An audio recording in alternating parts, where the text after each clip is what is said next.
tengo que sentir que se abre, ¿no? Entonces es donde me tengo que centrar y cuando suelto el aire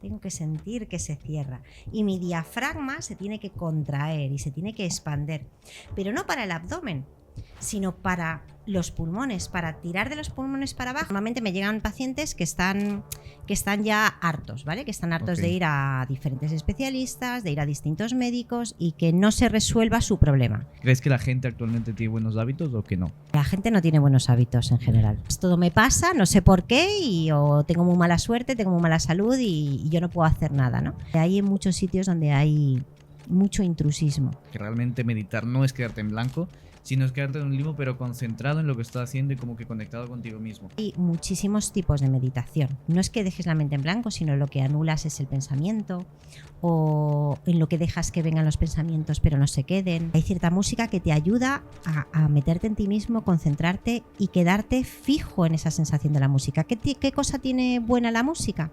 Que activa todo el cerebro a la vez. La explotación laboral, o sea, médicos y enfermeros es que tienen unos horarios que deberían estar prohibidos, o sea, hay unos turnos que no deberían de contratar más y tener un horario normal. Algo que yo he visto que ahora está muy de moda es el meditar. Ya he visto que mucha gente medita, como que le ayuda mucho a recuperarse como que energéticamente. Pero el otro día estuve escuchando una entrevista en la que decían que nosotros, por, digamos, pensamiento predeterminado, tenemos entendido que meditar es quedarte en blanco, no pensar en nada.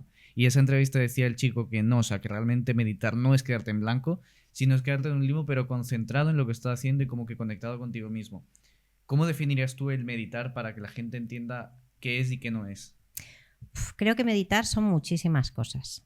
Entonces, y hay muchísimos tipos diferentes de meditación. El que se lleva ahora y que yo creo que le resulta a la gente más fácil para empezar es el mindfulness, porque es el aquí y el ahora. Entonces es mucho más sencillo porque te puedes centrar en tu cuerpo, te puedes centrar en tu posición, te puedes centrar en tu respiración, en lo que hay alrededor, en los sonidos y puedes centrarte en el ahora. Y eso activa una parte del cerebro, que es una de las partes que se activan cuando estás meditando profundamente. Entonces es como la manera más sencilla de empezar la meditación. Pero luego cuando ya te metes a profundizar hay muchísimos tipos de meditación. Los hay en los que no es que dejes la mente en blanco, sino lo que anulas es el pensamiento, o en lo que dejas que vengan los pensamientos pero no se queden y que llegue un momento que dejen de venir, ¿no? Entonces ahí estarías en lo que la gente podría entender como mente en blanco. Otras en las que haces una especie de introspección dentro de ti, ¿no? Y haces un camino de búsqueda. Entonces yo creo que meditaciones hay muchos, es un tema amplísimo y hay muchísima gente y profesional respecto a eso. Es una herramienta maravillosa, eso sí. Es verdad que meditar mejora el sistema inmune, mejora un montón de cosas. Una de las cosas que hace meditar, que yo descubrí incluso cuando haces mindfulness, con eso, con ser un poquito constante todos los días, todo el mundo se da cuenta. Una de las cosas que ocurre es que cambia un poquito cómo es tu reloj interno. ¿A qué me refiero? Al tiempo. Cuando eres pequeño, el tiempo va muy despacio. Y según te vas haciendo, si pensáis pues todos en vuestra infancia, que ha durado muy poquito, pero la notamos como si fuera una cosa súper larga la infancia, ¿no? Y ahora, bueno, pues todavía sois muy jóvenes, pero cuando te vas haciendo más mayor, el tiempo se va cortando. Parece que las semanas y los meses duran muy poco, ¿no? Y una cosa que ocurre cuando empiezas a meditar de manera consistente todos los días es que empiezas a sentir como que el tiempo se dilata, como que te da más tiempo a hacer las cosas, necesitas ir con la misma prisa, no, como que te cunde más, es una sensación extraña, como que el tiempo se dilata. Y es la capacidad de poner tu atención, ¿no? de focalizar la atención. Entonces, bueno, pues eso, que la meditación, por supuesto, es una de las herramientas de la psiconeuroinmunología. Pues aparte dices que cuando vas haciéndote más adulto vas entendiendo que haciendo meditación puedes tener más control sobre el tiempo, es porque tienes más control sobre tu día a día y que no todo se acelera como tú me dijiste. O sea, no sabría decirte si es así, pero no, ya. Sí, que termina, perdona. Pero claro, yo, como tú bien dijiste, igual yo a veces siento que las semanas dura un día y ya está, no hay más semanas. Entonces, claro, ahí entiendo yo que es que vas teniendo más control sobre tu tiempo y sobre cómo gestionar mejor las cosas para que no todo sea así tan fugaz. Sí, es cierto que sí que te ayuda a gestionar mejor el tiempo y a ser más consciente. Cuando eres más consciente de lo que estás haciendo en cada momento, parece que el tiempo dura más, eso por un lado. Pero luego es la verdadera sensación de que el tiempo se dilata. Sé que suena extraño, ¿eh? Pero las mismas cosas que tienes que hacer, que tú por la mañana te levantas y antes de salir de casa haces A, B y C, ¿no? Y sabes que te lleva tal tiempo y hay veces que si vas unos minutos tarde ya no te da tiempo, ¿no? Sin embargo, si te levantas un ratito antes y haces la meditación y estás acostumbrado a hacerlo, vas a tener la sensación de que en esa media hora o 40 minutos o 20, lo que sea que cada uno tenga, es como que has podido hacer eso y te ha dado tiempo a hacer alguna cosa más, incluso sin llevar las prisas que llevas siempre. Es una sensación extraña de que la sensación interior del tiempo se dilata, aparte de lo que me has dicho. Eso y junto que te ayuda a organizarte como de una manera natural. Y que además te ayuda a que casi todas las cosas que haces en tu día a día pueden ser un momento de meditación. Sencillamente poniendo la atención en lo que estás haciendo, viviendo ese momento con plenitud. Y mi última pregunta de esta parte de meditación, porque es algo que me interesa, porque creo que, por ejemplo, yo actualmente llevo o intento llevar muchas cosas al mismo tiempo. Y creo que mucha gente me ha dicho como que es mejor que intentes hacer una, acabarla y luego empezar con otra. Pero todavía no consigo como que organizarme de esa manera de decir, vale, hoy no voy a hacer 5 cosas, sino me voy a centrar en una, hacerla bien y no hacer 5 como que a medias. ¿Cómo puedes conseguir esa parte de coger, vale, voy a meditar por la mañana, yo que sé, 1 hora, y que eso me ayude a organizarme mucho más del tiempo y que pueda ir cogiendo el ritmo poco a poco? Porque yo también entiendo por meditar que al tener yo o al querer hacer tantas cosas, se me va a complicar el meditar porque voy a intentar meditar, empezar y decir, vale, tengo que hacer esto, tengo que hacer el otro y se me va todo. Claro, vamos a ver, no hace falta 1 hora para meditar. Es que sobre todo cuando uno está empezando, lo mejor es ser constante, aunque sea 1 minuto. Hay meditaciones de 1 minuto. Hay una meditación que me gusta mucho que se llama de la uva pasa. Entonces tú coges una pasa y te la pones en la boca, en los labios, y vas notando, te vas fijando en cada cosa que tiene. Vas notando la textura, el sabor, cómo se deshace, la rugosidad, por qué dientes pasa. Solo eso sería una meditación y puede ser de 1 minuto. Puedes ponerte y 1 minuto fijarte en la respiración, cómo se abren y se cierran las fosas de la nariz. O pones la mano en una costilla y cómo cada vez que respiras sube y baja esa costilla. Entonces al final estás focalizado. Entonces lo que estás enseñando al cerebro es a focalizarse. Al principio es mejor que sea poco porque no te puedes poner una meta que sea inalcanzable. Porque lo vas a abandonar, lo único que vas a sentirte es que no puedes, es algo que es imposible, entonces lo vas a abandonar. Tiene que ser suficientemente pequeño el paso y corto para que tengas una ganancia positiva. Entonces, hoy y mañana y pasado, y llegará un momento que el minuto se te quede corto. No hay que ponerse una meta. Llega un momento que de manera natural ese minuto se te queda corto y no te vas a dar cuenta y han pasado 5. Entonces ya puedes meditar 5 y va a pasar igual y ahora ya puedes hacerlo 10 de manera natural. Una cosa muy importante que tenemos el problema de intentar ponernos metas que nos cuestan esfuerzo. Y hay veces, sobre todo depende de cada persona, porque es verdad que cuando hablamos en general es que somos todos tan distintos, pues habrá gente que es súper organizada y súper focalizada y yo primero hago una cosa y hasta que no la acabo no la hago la siguiente, y hay gente que tiene la atención pues un poquito más dispersa, hay gente que tiene TDAH y que no puede, su cerebro funciona diferente, entonces intentar algo que no puede es absurdo, entonces es mejor intentar ver cómo con el tipo de atención que tengo y el tipo de cerebro que tengo, cómo lo hago para sacarle el mejor rendimiento. Y ponerme metas inalcanzables es absurdo, porque al final lo que hago es abandono. Entonces, ¿yo qué haría? Dejar eso, pues es 1 minuto y cuando ese minuto sea muy fácil, pues paso a lo siguiente que sea muy fácil. Y cuando voy a hacer algo, tengo que hacer 5 actividades. Pues hago y el rato que esté haciendo esa actividad, a lo mejor me puedo poner incluso un tiempo. Si yo sé que tengo que hacer 5 y si hago 1 al final no soy capaz porque me entra un ataque de ansiedad.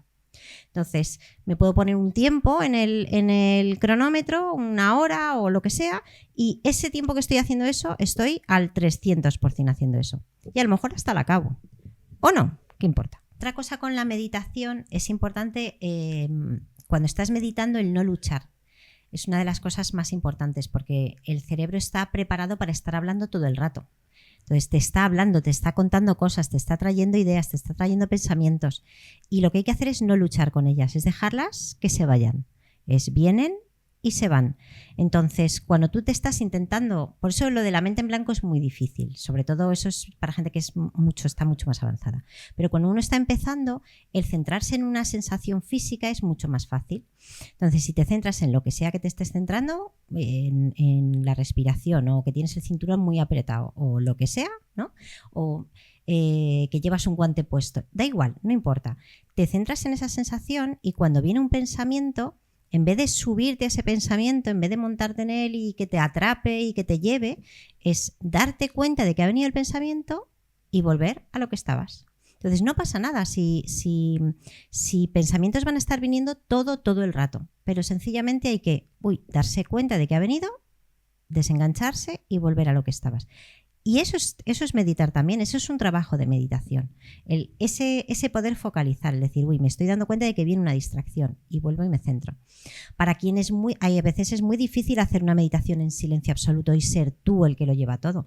Pues en ese caso están las meditaciones guiadas, que son buenísimas. Entonces una meditación guiada es maravillosa porque te está llevando, te estás dejando llevar. En vez de con tu propio relato, te están contando un relato y tú lo estás imaginando. Y puede ser de tu propio cuerpo, puede ser algo que imaginas, puede ser algo que visualizas, ¿vale? Entonces, pues eso también está muy bien. Si no encuentras una meditación que te guste, suficientemente buena, te la puedes grabar tú y te la puedes poner y escuchar tu voz y hacerte tú tu propia meditación de algo muy concreto que quieres hacer. Si cuando estás en ello no eres capaz de hablarte a ti mismo, ¿no? Entonces, pues yo creo que esos son los trucos más sencillos cuando estás empezando. No ponerse tiempo. No esperar nada, o sea, meditar no es ninguna cosa difícil, no esperar nada. Cuando venga el pensamiento, no luchar con él, sencillamente volver a centrarte en lo que estabas haciendo, en donde tenías la esta y dejar que vaya de manera sencilla y ser constante y punto. La última pregunta que me gustaría hacerte es, yo escuché el otro día que hay cierta música que tiene cierto como hertz, o sea, que tú escuchas a un cierto como vibración, digámoslo así, no me acuerdo el nombre técnico ahora, que te ayuda también a meditar. Entonces yo a veces sí he puesto en Spotify, por ejemplo, música de meditar. ¿Es verdad que hay música que te ayuda a conectarte o eso ya tienes que saber cómo hacerlo para llegar a ese trance? Yo creo que eso depende de la persona. Mira, una cosa que hacen en la India, que hacen los hindúes, son los mantras. Y los mantras se supone es una vibración específica. Además, cada mantra, cada conjunto de palabras y cómo se hacen y desde dónde se hacen, desde el vientre, desde la garganta, desde distintos sitios, sirven para diferentes tipos de meditaciones y van junto con el mensaje que hablan, ¿no?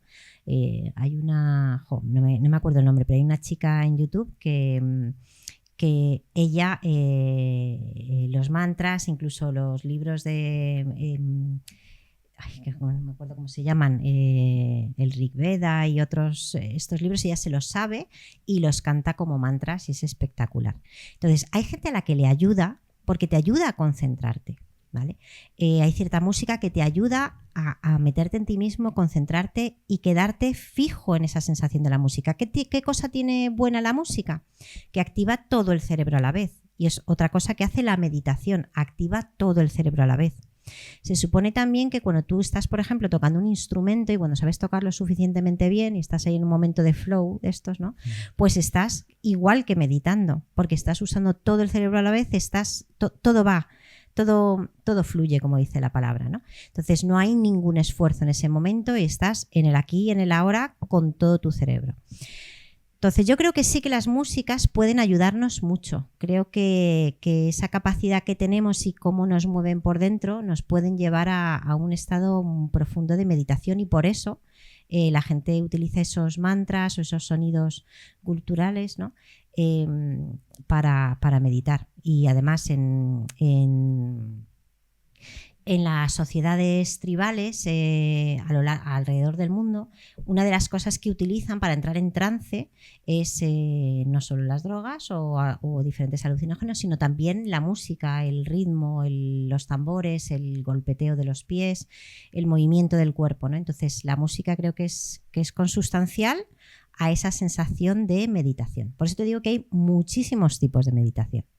Claro, por ejemplo, en Ecuador hay una parte, en la Amazonía en general, hay como tribus, pero ya están obviamente tocada la civilización todo, pero que usan la ayahuasca. No sé si has escuchado que sí. la usan como para entrar en ese trance. Ujú. O sea, eso me da mucho respeto, porque conozco gente que lo ha hecho y dice como que hay comentarios de me ha hecho polvo por dentro y otra gente que dice sí, he visto tal cosa. Es como que me da mucho respeto. Claro, no, hombre, es que las drogas alucinógenas se han utilizado a lo largo de toda nuestra evolución, de toda nuestra historia, tenían su lugar y su momento. Casi siempre era utilizado por la persona religiosa, por el chamán, ¿no? Por el que era el centro de la parte espiritual. También dentro de las sociedades que son muy animistas, en las que la naturaleza está viva y habla a través del chamán, a través de esas drogas. Es como que la naturaleza hubiera fabricado esas sustancias psicoactivas para que la naturaleza nos hable a través de la toma ritual. Entonces, creo que ha cambiado mucho de cómo se hacía en esas circunstancias y la finalidad que tenían esas circunstancias a cómo se hace ahora en las sociedades occidentales. Creo que no tiene nada que ver. Otra parte que sí que se está haciendo otra vez, que es volver a investigar desde la parte científica, en psiquiatría y psicología, la utilización de los alucinógenos, de las sustancias alucinógenas para la depresión, para la ansiedad, para la drogadicción. Entonces, está habiendo... Había muchos en los años 50-60 cuando al final separaron todo el tema de las drogas en Estados Unidos y ya había en ese momento muchos estudios y ha vuelto otra vez a empezar a hacerlos, ¿no?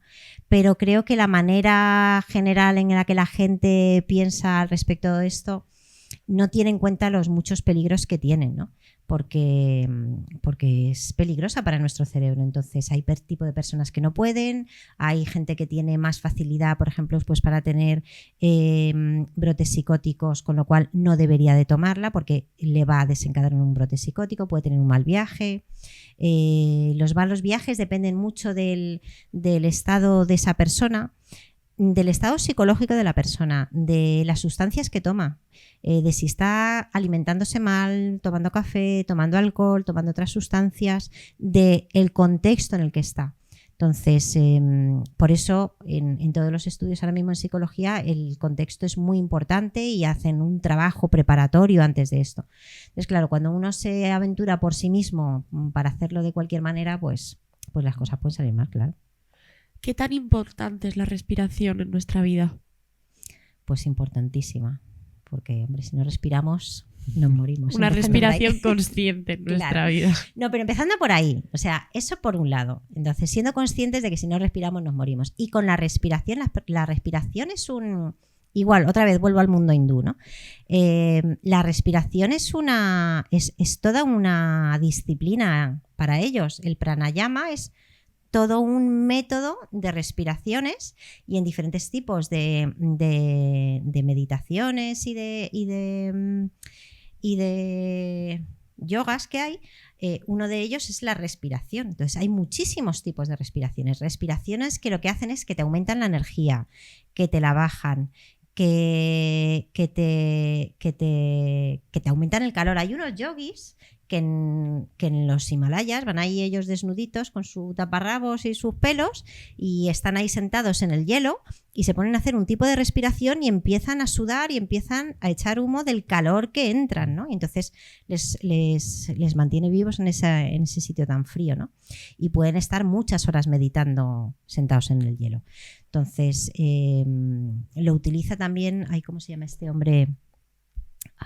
El hombre de hielo ¿El método Hoffman? El método Hoffman. Utiliza también... Claro, entonces él también ha aprendido un montón de las cosas de respiración de los métodos hindúes de pranayama y hay un montón de disciplinas distintas. Al final todas tienen que ver con eso y salen de ahí. Entonces, la respiración es súper importante porque nos ayuda evidentemente a estar vivos y a oxigenarnos, pero regula el nervio vago, nuestro sistema parasimpático, ¿no? el que nos relaja. Tenemos dos sistemas, los ejes del estrés serían el eje simpático que produce adrenalina. El siguiente del estrés también es el cortisol el que produce cortisol, el eje de las adrenales, las glándulas adrenales, y luego estaría el contrario, que es el parasimpático. A través del nervio vago produce acetilcolina y es lo que nos da la sensación de relajación, de completitud, tal. Entonces, ¿quién regula y quién puede meternos en ese estado cuando estamos muy estresados o con ansiedad? La respiración, porque la respiración es capaz de controlar nuestro ritmo cardíaco y la producción de neurotransmisores. Entonces, la respiración es importantísima y aprender a respirar es vital. A mí una cosa que me gusta mucho ahora, tengo un niño pequeño, tengo un chavalín, y una cosa que estaban haciendo en el cole, que ya antes no se hacía, que nosotros no hacíamos, es ellos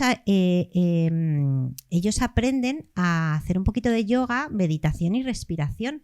Entonces les enseñan en clase, en primaria, en algunos coles que lo hacen, donde les enseñan a respirar, a controlar el estrés, la ansiedad, cuando se ponen nerviosos si tienen que hablar en clase. Entonces, esa es una cosa muy importante, que a veces están nerviosos y ellos mismos dicen, espera, voy a hacer unas respiraciones. Y yo, claro, me parto de la risa, me encanta, me parece maravilloso, ¿no? Que lo tengan como una herramienta ya totalmente propia, incorporada, ¿no? Pues sí, es muy importante la respiración consciente. Qué interesante eso, de hecho, dime el colegio porque quiero ir. Está súper interesante. Está muy interesante, sí. Algo que acabas de comentar respecto a la respiración, yo te quiero hacer aquí 2 preguntas. ¿Tú piensas que las personas respiramos bien o mal? ¿Y cuál es la forma de respirar correcta que deberíamos tener para, digamos, no estar en ese estrés cuando hiperventilamos cosas? ¿Y cuál es la forma correcta de respirar? Claro, ¿cómo respiramos en general? Muy superficial, ¿vale? Porque estamos a 1000 cosas a la vez o porque no estamos conscientes de nosotros mismos y de lo que estamos haciendo, no estamos en el ahora. Cuando tú estás en el ahora es verdad que la respiración se hace más lenta. Esa es una parte muy, muy importante, en una respiración más lenta, más profunda. Porque además cuando respiramos normalmente metemos poco aire y se queda en la parte más superior de los pulmones. Siempre hay en los pulmones la parte más baja en la que no hay un intercambio de gases. Entonces cuando sí que nos acostumbramos a hacer todos los días en algún momento respiraciones muy profundas o respiraciones en las que soltamos todo el aire hasta que ya no podemos más y luego volvemos a meter, ahí hay una parte que podemos hacer de mayor intercambio de gases, ¿vale? Que no haya tanto CO2 que se queda acumulado ahí. Eso por un lado, que es bueno para nuestros tejidos, ¿no? Y para nuestra respiración y para nuestra oxigenación. Eso es una parte importante también. ¿Cómo hay que respirar? Pues hay que centrarse en eso. O sea, a mí, por ejemplo, hay muchos tipos de respiraciones, ¿no? Es que si diafragmática, se respira con los pulmones. El aire donde va es a los pulmones, no va a otro sitio. Entonces, lo que es importante, y además para nosotros desde la fisioterapia es algo que intentamos enseñar a los pacientes, es que el tórax se tiene que mover también cuando estamos respirando, ¿no? Entonces ahí se tienen que mover, la caja torácica tiene que moverse, ¿no? De esta manera, y la caja torácica además, aquí el esternón tiene que moverse así. Entonces cuando yo pongo las manos en las costillas, entonces tomo aire y tengo que sentir que se abren. Y si lo pongo en el esternón, tengo que sentir que se abre, ¿no? Entonces es donde me tengo que centrar, y cuando suelto el aire tengo que sentir que se cierra. Y mi diafragma se tiene que contraer y se tiene que expander. Pero no para el abdomen, sino para los pulmones, para tirar de los pulmones para abajo, para subir los pulmones para arriba, para que salga el aire. Entonces, tenemos que aprender a respirar mejor en cuanto a que tenemos que ser más conscientes, a meter más oxígeno, a aumentar nuestra capacidad respiratoria, a aprender a aumentar la capacidad, el tiempo que mantenemos el aire dentro, el tiempo que mantenemos el aire fuera sin meter dentro. Los tiempos de apnea son muy importantes también. El aprender a mantener el aire incluso con la cabeza debajo del agua, ¿no? Que es algo que hacen en el buceo libre, que es maravilloso, que hay gente que es capaz de mantenerse minutos y minutos. Y ya se rompió esa barrera de que pensábamos que un cerebro sin respirar solo podía aguantar muy poquitos minutos, y puede aguantar mucho tiempo. Hay gente que hace buceo libre, que buscarlo, que es la leche. Entonces, claro que es importante, porque al final el oxígeno que vamos a meter y cómo lo mantenemos en el cuerpo y cuánto tiempo podemos mantenerlo dentro, tiene que ver luego con ¿a dónde va ese oxígeno? ¿Ese oxígeno para qué sirve? Sirve para que llegue dentro de nuestras células.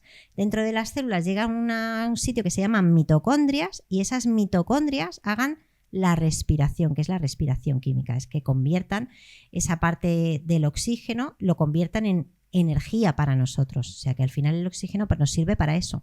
Y tenemos que ser mucho más conscientes y aprender a mantenerlo dentro más tiempo.